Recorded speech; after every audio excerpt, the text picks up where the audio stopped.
Utovu wa nidhamu kwa Diarra tumeutengeneza sisi wenyewe.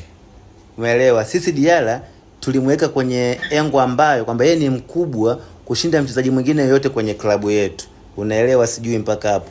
Na ndio maana kuna mechi fulani hivi kama wiki 3 au 4 nyuma, Diarra alifanya utovu wa nidhamu wale ya juu. Kamtishia refa kumtia ngumi, kawatukana waandishi wa habari, kafanya vitu vya hovyo vingi sana kwenye ile game. Unaelewa?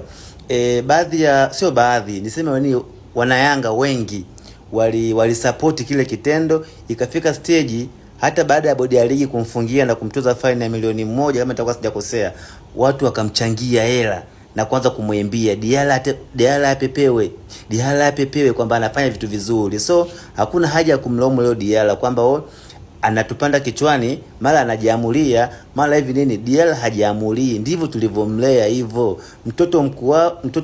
Mtoto mleavo ndivyo akuavyo. Kwa hiyo silaumu kwa hicho anachokifanya leo Diarra.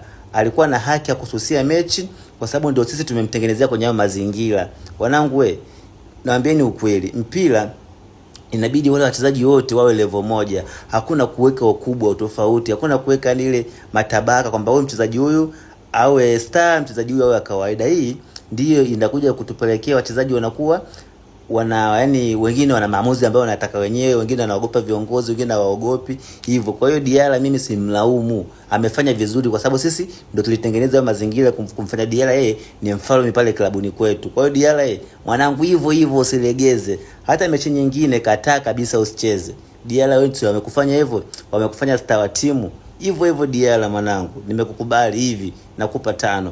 Oya wanangu tuwekeni mkeka hapo tumchangie Diarra, akafanya vitu vizuri sana leo.